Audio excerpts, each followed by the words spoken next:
Welcome back to The Breakdown with me, NLW. It's a daily podcast on macro, Bitcoin, and the big picture power shifts remaking our world. What's going on, guys? It is Thursday, February 29th, and today we are talking about Coinbase outages, liquidations, retail waking up, and more. Before we get into that, however, if you are enjoying The Breakdown, please go subscribe to it, give it a rating, give it a review, or if you want to dive deeper into the conversation, come join us on the Breakers Discord. You can find a link in the show notes or go to bit.ly/breakdownpod. Yesterday morning, when I was finishing up recording the show, Bitcoin had passed 62,000, we were seeing the price move in $1,000 increments, and the vibes were euphoric. Bitcoin had run up by almost 12% throughout the morning, hitting a high of 64,000 around midday. Then something broke. Bitcoin plunged by 8% in half an hour, ending the streak of green candles and causing a widespread freakout. The chart recovered a decent amount and entered the evening range-bound between 61,000 and 63,000, where it is currently over at the bottom end of that range as we are recording.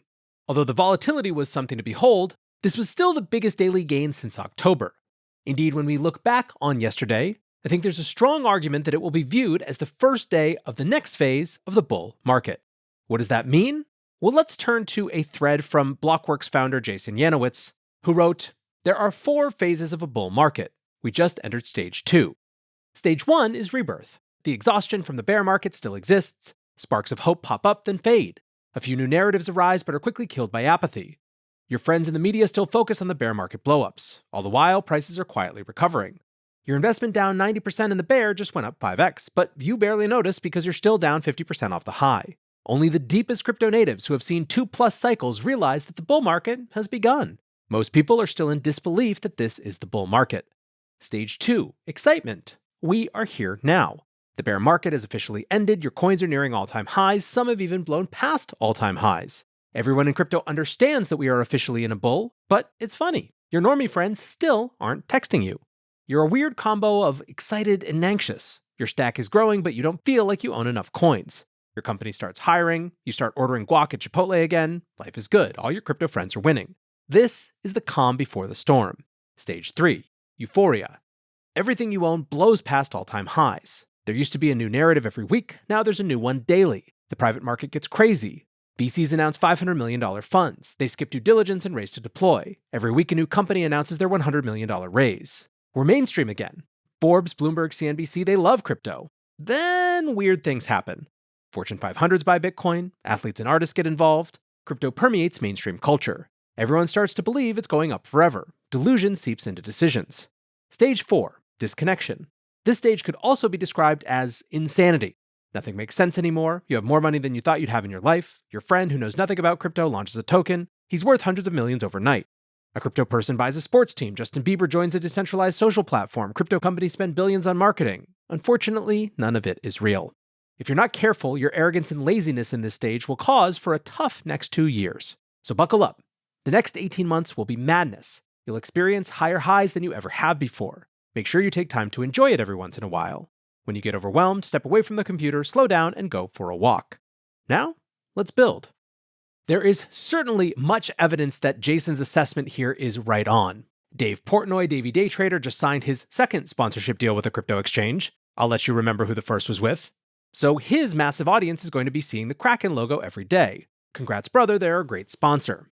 This morning's Squawk Box featured Bitwise CIO Matt Hogan talking about how the Bitcoin ETFs have exceeded all expectations. Jim Cramer seems miserable that he's faded this move, asking what has Bitcoin ever done for mankind? And of course, Coinbase crashed because of excessive traffic. One of the features of last bull run was Coinbase going down in line with price surges. Particularly as the market was starting to heat up in late 2020, overwhelming traffic would frequently bring the exchange down. These infrastructure shortfalls were a big part of the reason that Coinbase invested so heavily on expansion in 2021. They brought on an army of new developers and poured money into extra capacity. The problems had faded into memory over the past 2 years, with Coinbase easily managing last year's traffic increase. Everyone assumed that the problems were fixed, so yesterday's crash was in a way nostalgic for some. Reflexivity Research co-founder Will Clemente said, "Coinbase app is down, we are so back." The nature of the problem was actually pretty nerve-wracking. Customer balances displayed as 0, so many who logged in to check the price momentarily thought their net worth had been nuked. Coinbase quickly added a note to explain the issue, and engineers were no doubt feverishly working to restore functionality. Coinbase went down as Bitcoin hit its peak for the day, so seems to have been part of the trigger for the price collapse. Then again, it's very difficult to find anything overly bearish about Bitcoin drawing down because too many people were trying to log into Coinbase. Once the website had recovered, Coinbase CEO Brian Armstrong gave a full postmortem on Twitter, writing, "Apps are now recovering. We had modeled a 10x surge in traffic and load tested it.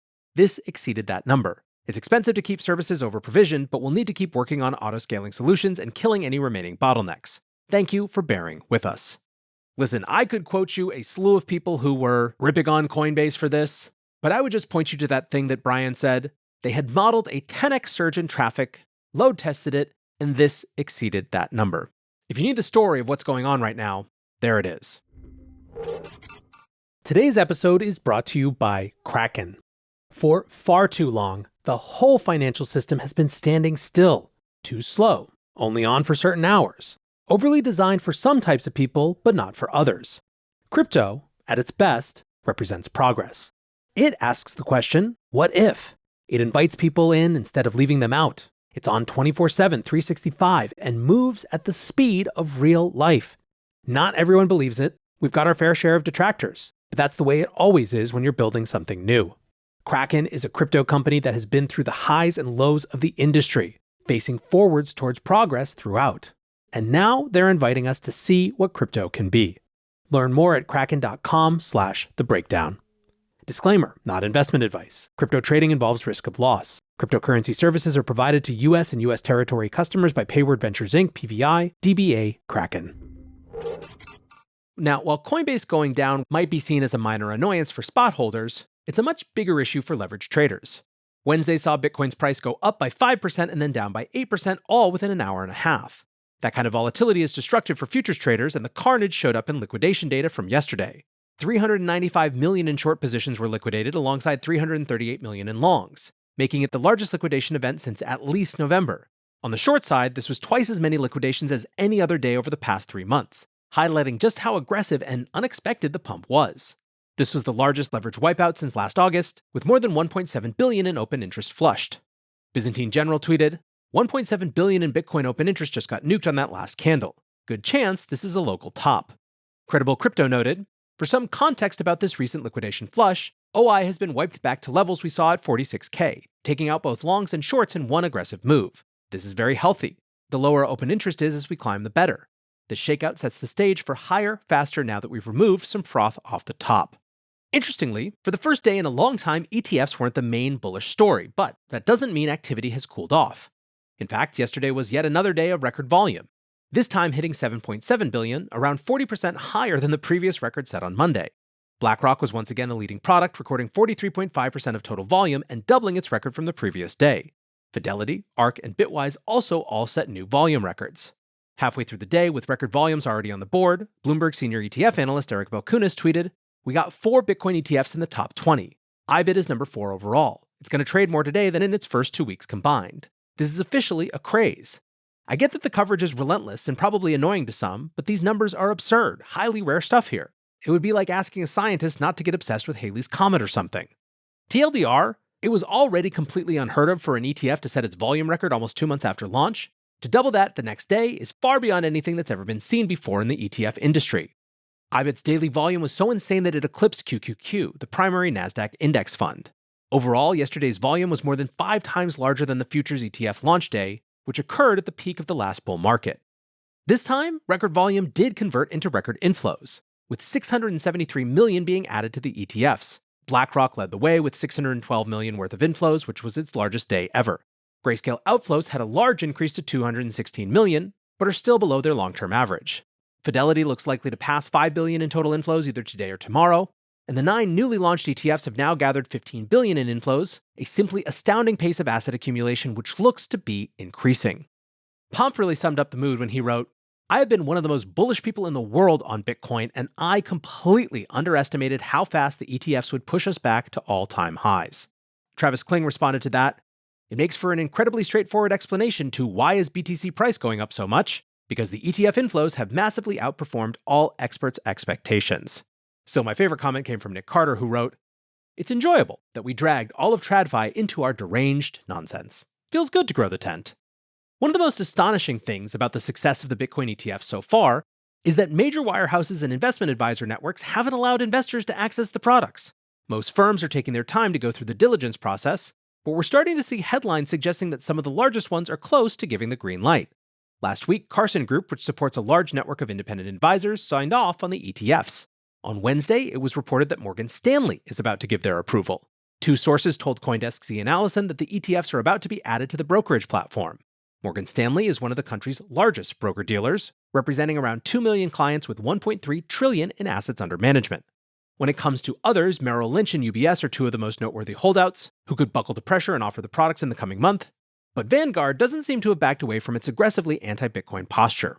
Massive ETF inflows this week have also added to the demand shock narrative. CoinShare head of research James Butterfield seems convinced that the Bitcoin shortage has become a major price driver. He said, "While 900 Bitcoins are produced daily, the newly issued US ETFs are demanding 2,800 Bitcoins per day. This has led to a 28% reduction in exchange holdings since 2020, indicating a market experiencing a significant demand shock. That measure of demand is based on a longer-term average. The issue has become much more acute over the past few days, with Wednesday's ETF demand sucking in over 10,000 Bitcoin.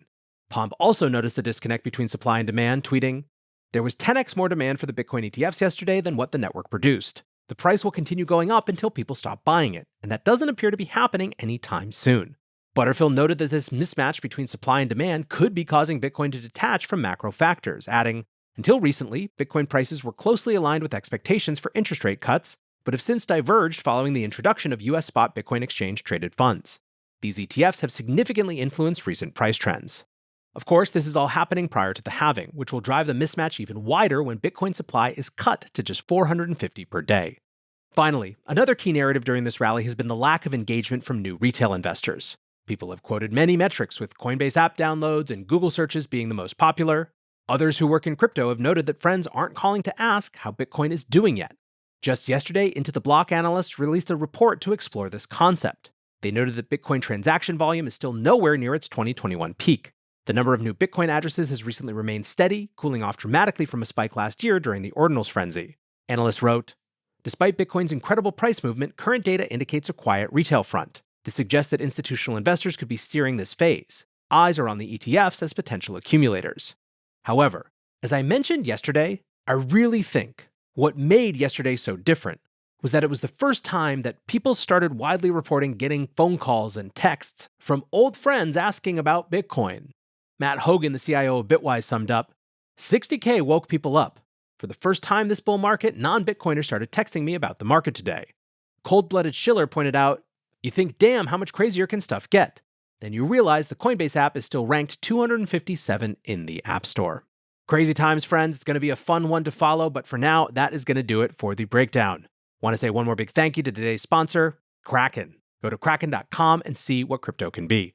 Until next time, be safe and take care of each other. Peace.